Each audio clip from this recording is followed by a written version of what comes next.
Muy buenas tardes, ¿cómo andan? ¿Cómo están? Estas actividades de jóvenes son lindas porque nos llenan de energía, ¿verdad? Los jóvenes transmiten esa juventud y el mensaje de esta tarde es exclusivamente para ellos. Así que vamos a estar estudiando acerca de la fidelidad de 3 jóvenes y aquellos que por ahí ya han leído esta historia saben dónde vamos a estar transitando en la palabra de Dios. Me quedé pensando en lo que decía Sebas de el lema del Club de Conquistadores. El amor de Cristo me motiva. ¿Saben que esa frase es bíblica? Esa frase está tomada en un pasaje del apóstol Pablo. Si me acompañan, vamos a la segunda carta a los Corintios, el capítulo número 5. Y están conectados dos versículos, 2 pasajes. Están conectados los versículos 14 y 15. El apóstol Pablo dice así: el amor de Cristo nos constriñe. Esa es una palabra que ha sido cambiada por motiva, pero no es incorrecta. La palabra constriñe, motiva, es impulsar, es conducir, es el motor que me moviliza a hacer algo. ¿Y cuál es el vehículo que me transporta al accionar? Es el amor. Dice el texto: el amor de Cristo nos motiva, pensando esto, que si uno murió por todos, luego todos murieron. ¿De qué está hablando acá el apóstol? ¿Cómo es que si uno murió, todos morimos? Estamos hablando, el apóstol Pablo está hablando acerca de la victoria en la vida cristiana. Está hablando de tomar decisiones en las que la naturaleza humana, carnal, no tenga dominio sobre nosotros, sino la naturaleza divina conduzca nuestro accionar. Dice el versículo 15: y Él por todos murió para que los que vivan ya no vivan para sí. O sea, ahora hay una nueva vida, ahora hay un nuevo proyecto de existencia. Y los jóvenes que vamos a estudiar en esta tarde fueron motivados por el amor a ser leales a Dios. ¿Me acompañan a Daniel capítulo 3, por favor? Y antes de leer, vamos a tener una oración.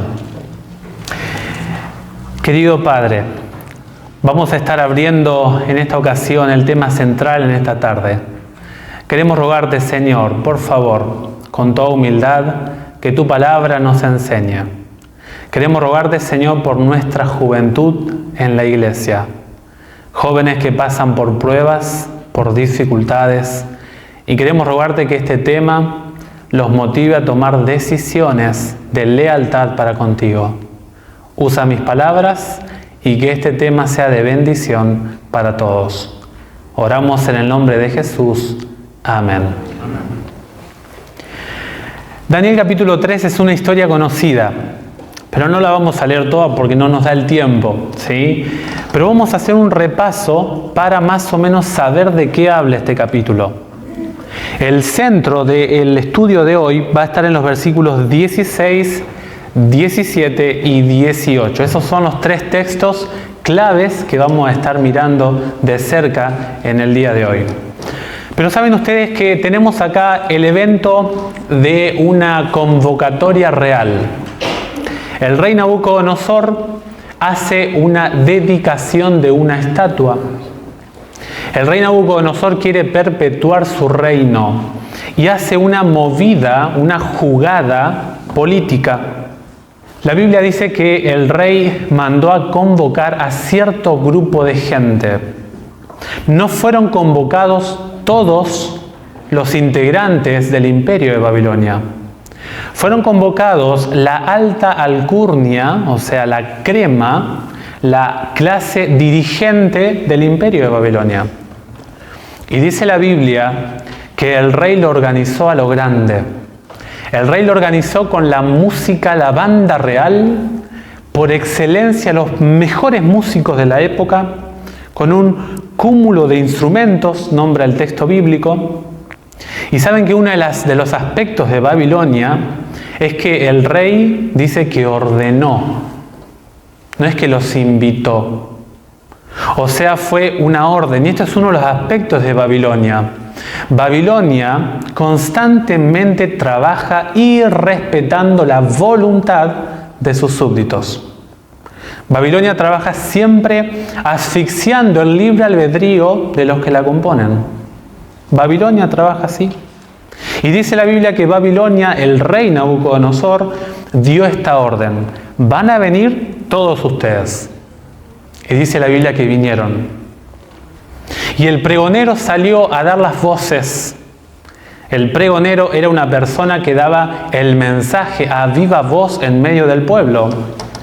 Y el mensajero, dice allí el versículo 4, se os ordena. Nuevamente, Babilonia no te pregunta. Babilonia te ordena y tenés que obedecer. Dice la Biblia que la orden era muy clara. La orden era: ¿ves lo que está enfrente tuyo? Si reconoces la autoridad real, postrate y manifestá la adoración que hay en ti. Esa era la invitación. La convocatoria era justamente para adorar, manifestar, jurar lealtad al rey, adorando la propuesta de la estatua. Obviamente que Babilonia, con todo el poderío que tenía, no era una estatua de oro puro.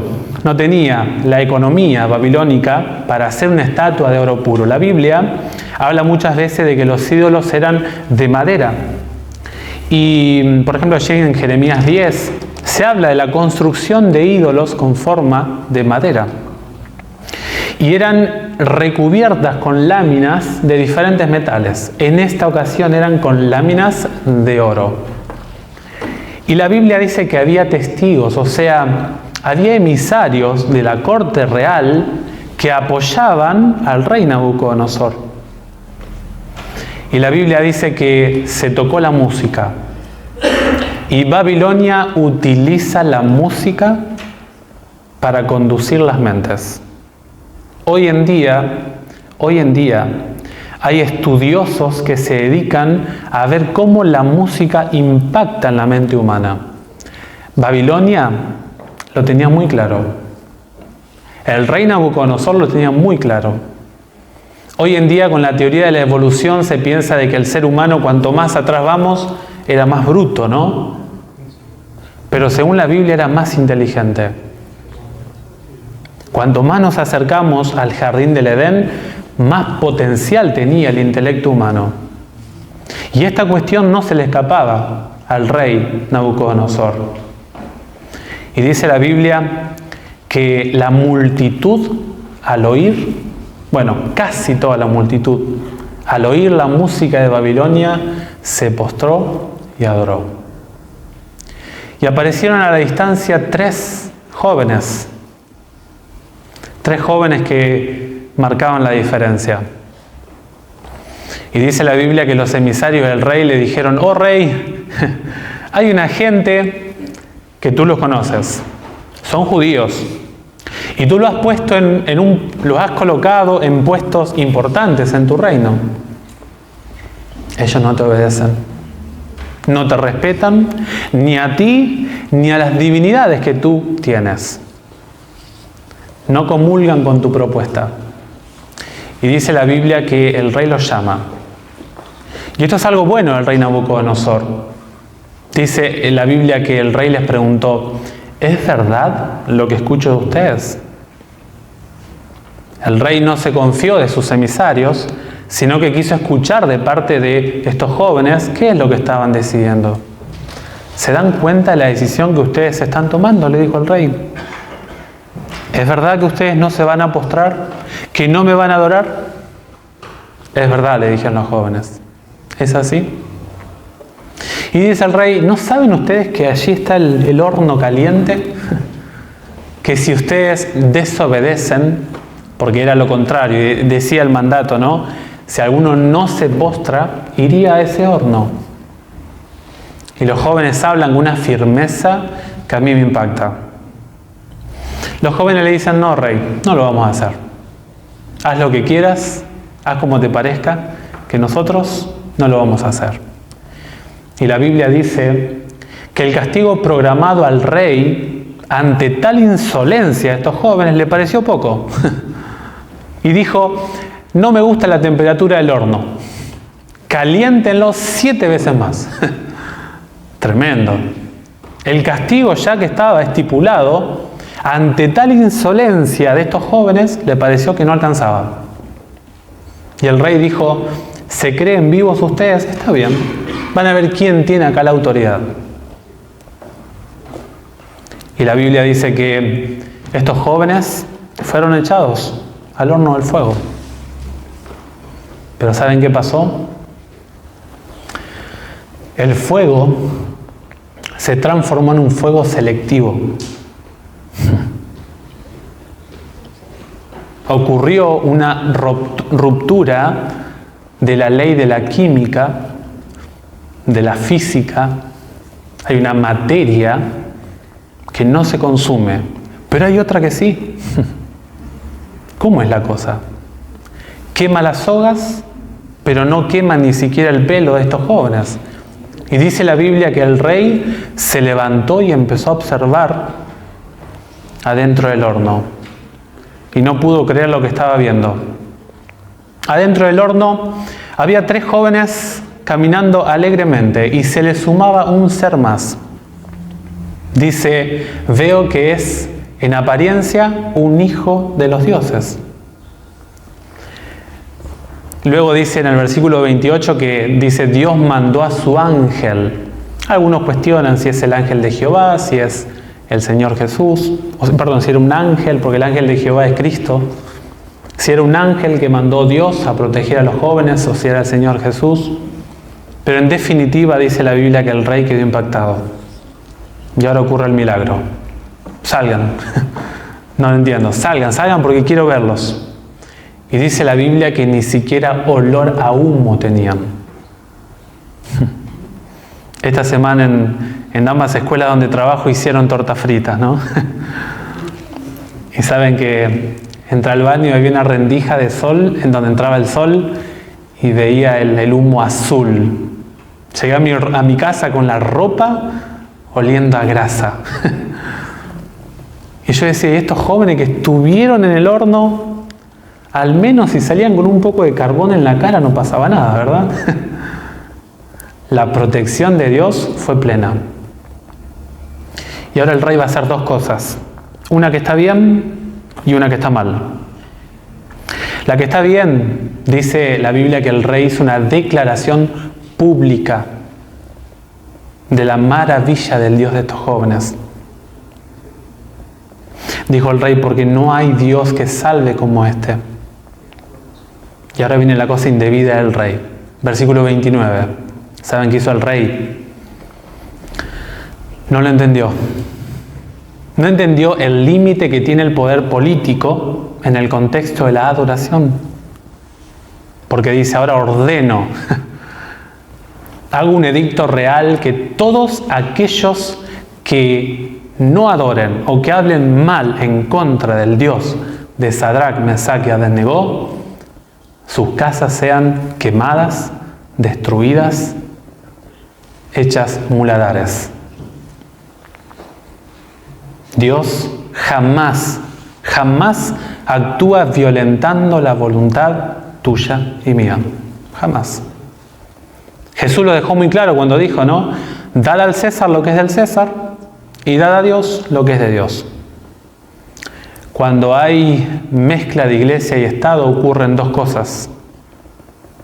Ocurren o cristianos hipócritas, como todo este cúmulo de gente que se postró, o mártires. Persecución. El rey no lo había entendido. Y esto es un proceso para los paganos, ¿no? Dios tuvo paciencia con el rey Nabucodonosor. Dios quería conquistar el corazón de este rey. Pero tenemos que hablar qué hicieron estos jóvenes para salir victoriosos. Y quiero en esta ocasión, ahora que sabemos más o menos lo que trata el capítulo 3 a grandes rasgos, vamos a ver qué hicieron estos jóvenes. Estos jóvenes para alcanzar la victoria hicieron 3 cosas. La primera está en el versículo 16. ¿Me acompañan? Dice el texto 16: Sadrac, Mesac y Abed-Negó respondieron al rey Nabucodonosor diciendo: no es necesario que te respondamos sobre este asunto. Estos jóvenes, algunos dicen que este tipo de respuesta fue un poco arrogante de parte de los jóvenes. Pero ¿saben qué indica esta respuesta de parte de los jóvenes? Que ellos tenían muy claros los principios con los cuales no se negocian. Hay asuntos en la vida cristiana con los cuales no se comulgan. Y para tener esta actitud que tuvieron los jóvenes, tienes que conocer al Dios al cual tú adoras. Tienes que conocer el carácter del Dios al cual nosotros adoramos. Y tienes que conocerte a ti mismo, sabiendo que cuando tomamos ciertas decisiones, hay consecuencias. Los jóvenes dijeron: rey, no vamos a discutir. Con esto no se negocia. ¿Saben qué es adoración? Adoración es reconocer a alguien superior a mí, que lo manifiesto en alabanza, honor, tributo, gloria y honra. La adoración es el proceso interno por el cual alcanzo a distinguir la estatura de ese que yo considero superior a mí. Es el proceso interno. Cada persona que se postró en Daniel 3 tuvo que pasar por este proceso. Todos. Para adorar al Dios creador tienes que conocerlo. Y luego, cuando lo conocemos, manifestamos lo que es la alabanza. La alabanza fue el postrarse. O sea, la adoración es el proceso interno y la alabanza es la manifestación externa de esa adoración. Hay un pasaje que lo leí cuando estaba en la facultad para una materia y me quedó en la cabeza. Yo se los quiero compartir, creo que ya lo he leído con algunos de ustedes. Pero es un pasaje que a mí me impacta muchísimo. Después lo buscan si quieren, pero está en Isaías 43:7. Escuchen lo que dice el profeta: a todos los llamados de mi nombre, que para mi gloria los he creado, los formé y los hice. ¿Saben qué está diciendo el profeta? Que nosotros existimos por una razón. No venimos por la casualidad acá a la tierra. O casualidad que nacimos nosotros del vientre de nuestra mamá, ¿verdad? No. La Biblia dice: a todos. Toda la raza humana fue creada para adorar. La adoración está plasmada en toda la Biblia. Estos jóvenes lo entendieron y muy bien.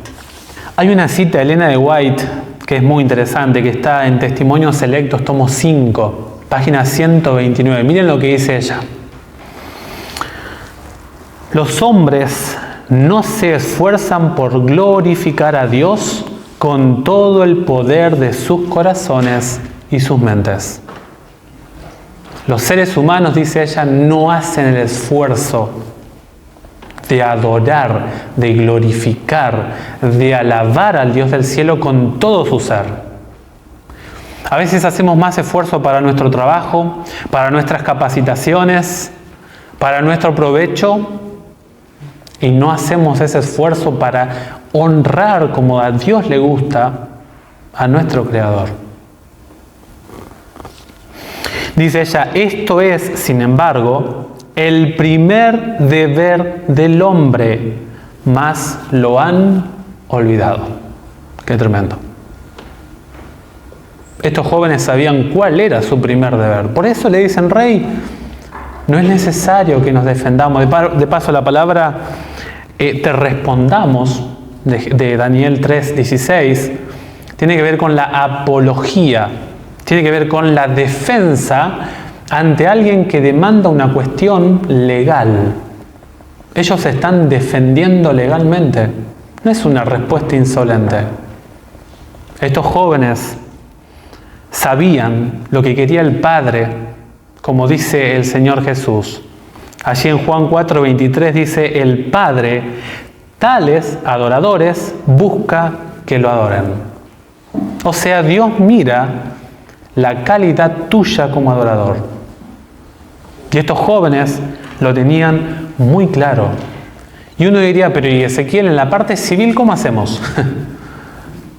La Biblia dice, es necesario obedecer a Dios antes que a los hombres. O sea, el poder político tiene un límite en cuestiones de adoración personal e individual.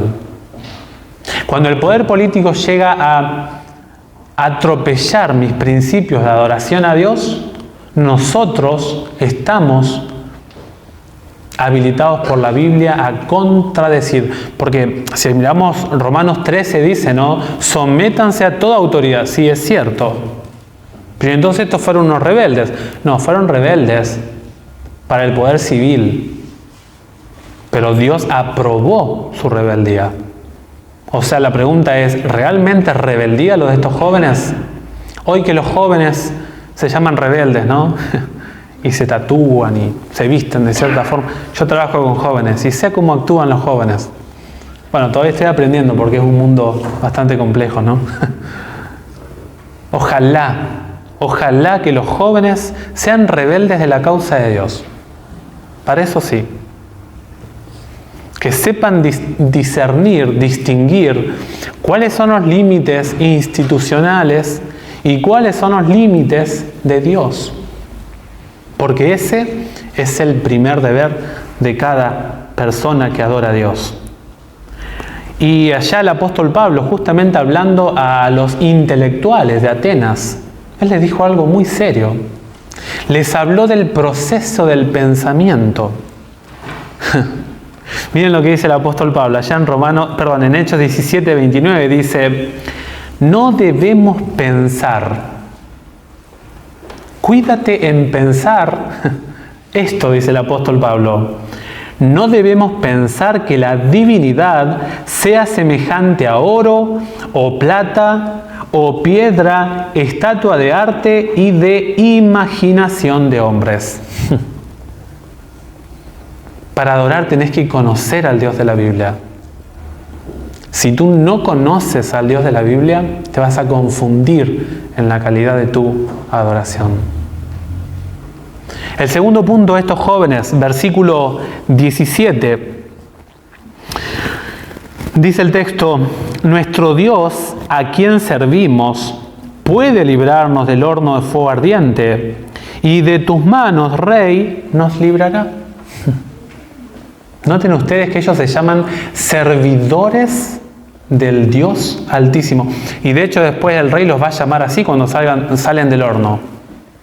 Servidores del Dios Altísimo. ¿Saben que la Biblia dice que de cada servidor se demanda que sea fiel? 1 Corintios 4, 1 y 2. Esa palabra fiel, pistos, es muy interesante. Es alguien digno de confianza. ¿Te podría Dios encomendar algo a ti? ¿Me podría Dios encomendar algo a mí? ¿Será que lo representaremos a Dios como fieles servidores? Porque estos jóvenes entendían quién era su amo.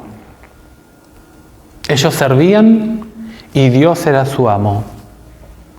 Babilonia te presenta otro amo. La pregunta es, ¿eres digno de confianza a los ojos del cielo? Estos jóvenes lo fueron. Porque noten que llaman a Dios ellos su libertador. Dice, Dios puede librarnos. Dios puede protegernos. Dios es mi redentor, el que me cuida, el que me atiende. Y Él tiene el poder, lo llaman a Dios todopoderoso. O sea, están predicándole al Rey. Le están diciendo, Rey, entre tu reinado y el reinado del Rey de Reyes y Señor de Señores, nos quedamos con el del Rey de Reyes y Señor de Señores.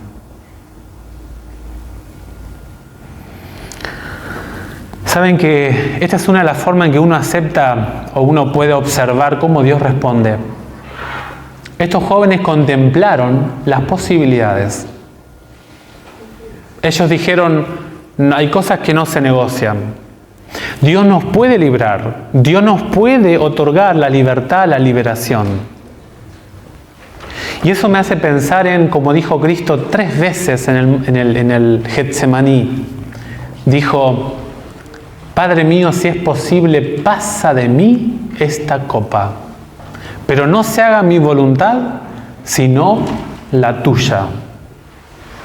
Estos jóvenes le colocan las posibilidades al rey. Rey, nosotros sabemos la calidad del Dios al cual nosotros adoramos. Él nos puede librar, nosotros le servimos, Él nos puede proteger del fuego. Pero miren lo que dice el tercer punto en el versículo 17. Y si no lo hace, has de saber, oh rey, que no serviremos a tus dioses, ni tampoco adoraremos la estatua que has levantado. O sea, yo confío en Dios. Yo sé que tengo un problema, Él lo puede hacer. Y mucha gente, cuando habla con Dios, le cuestiona a Dios. Yo me voy de la iglesia porque Dios no me respondió. Dios es un Dios que no da respuestas. Cuando uno le pide, le solicita cosas a Dios, debe estar dispuesto a que Dios me diga que no. Pero estos jóvenes no servían a Dios por los panes y los peces. No sé si me entienden. Estos jóvenes servían a Dios, pase lo que pase. Eran jóvenes que ya habían tomado su decisión. No eran jóvenes que estaban experimentando, a ver que si esta prueba grande yo la puedo pasar. Ellos ya habían pasado pruebas más pequeñas y fueron preparando su fe para esta crisis extrema. Porque ellos estaban jugando la vida por Dios. La Biblia dice allá en Hebreos 11, todos ellos por fe conquistaron reinos, hicieron justicia, alcanzaron promesas, taparon bocas de leones, apagaron fuegos impetuosos, evitaron filo de espada. Por fe. ¿Y qué es la fe? Es no saber qué va a pasar, pero pese a que no sé, por lo que yo he aprendido del Dios de la Biblia, vivo por eso que he aprendido. Hoy se necesita jóvenes que vivan por fe. Yo no sé si Dios nos colocará en la situación de tener que elegir entre la vida terrenal o la muerte, pero yo espero que lo que dice la Biblia nos ayude. Sabes que allí el profeta Juan lo declara muy bien.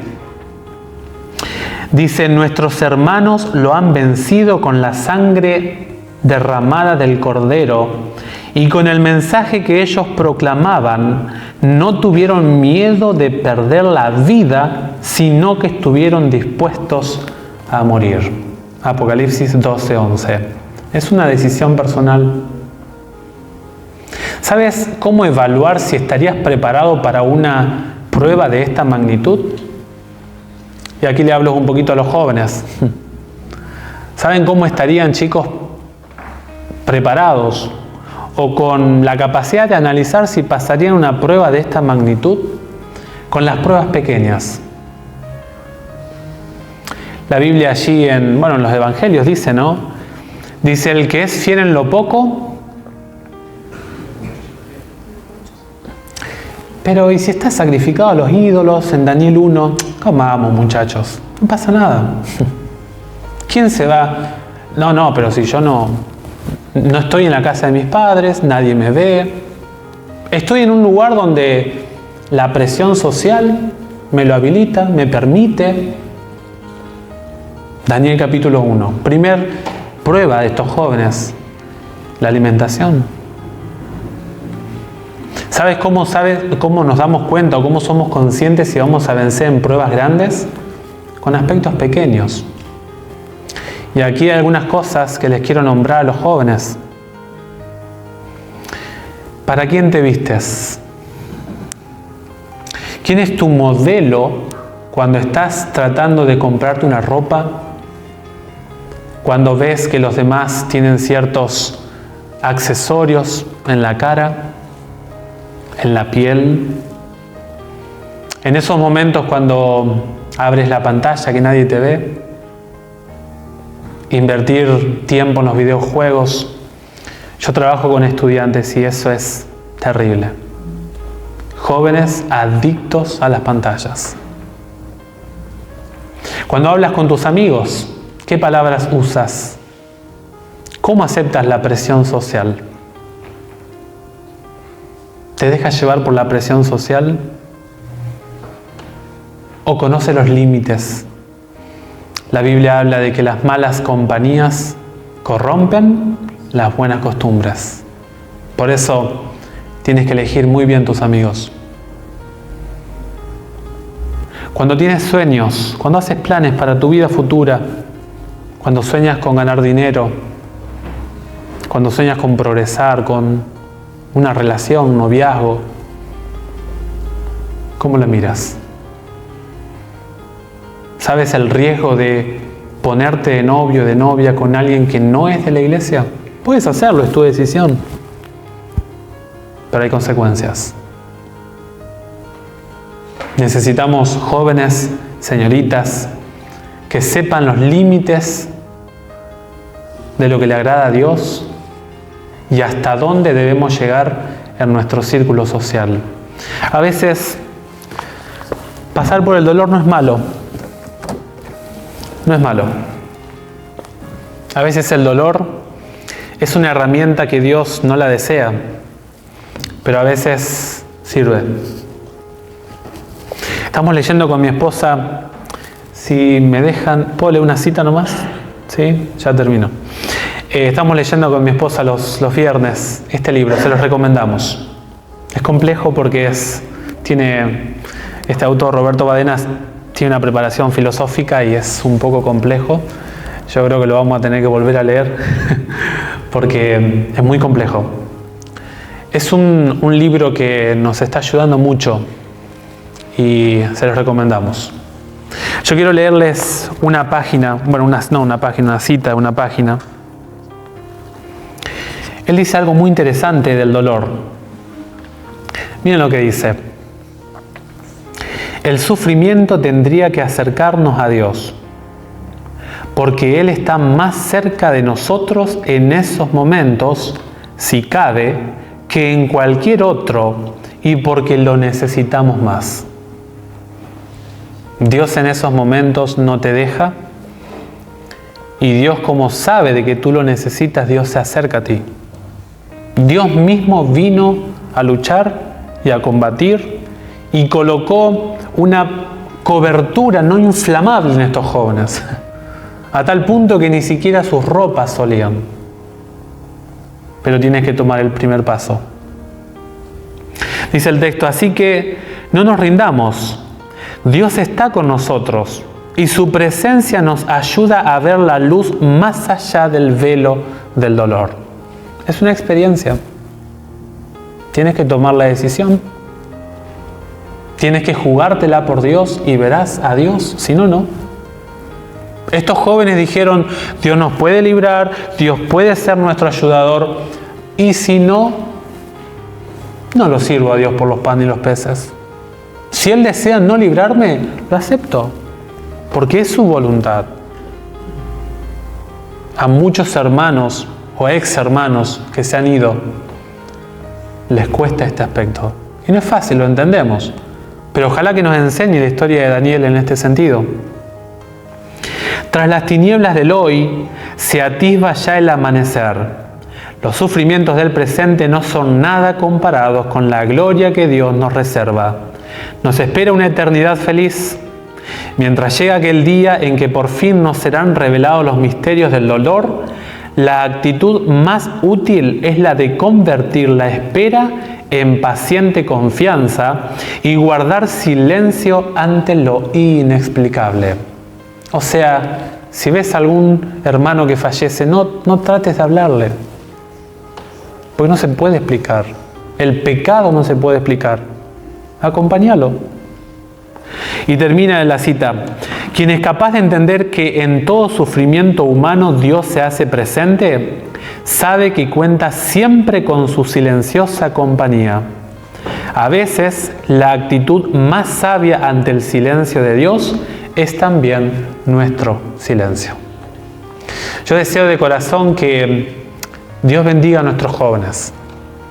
Que Dios haga de nuestros jóvenes jóvenes fieles, jóvenes que se la jueguen por Él.